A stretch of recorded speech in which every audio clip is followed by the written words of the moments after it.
Yo'q, O'zimni nomidan o'g'lingizga ishlatarsiz. Hammayga rahmat.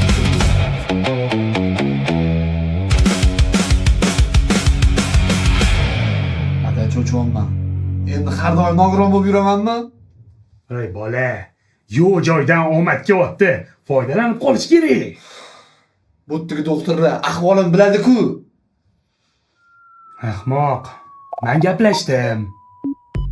O'g'lingizni olib kelganinglarda ahvoli yaxshi edi. Nimaga bunaqa bo'lganini tushunmaymiz. Yaxshi doktor bo'lganinglarda bilardinglar.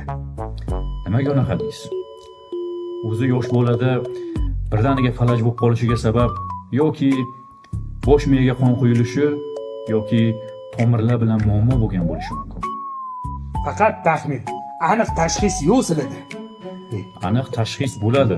Faqat bizga qo'shimcha tekshiruvlar kerak.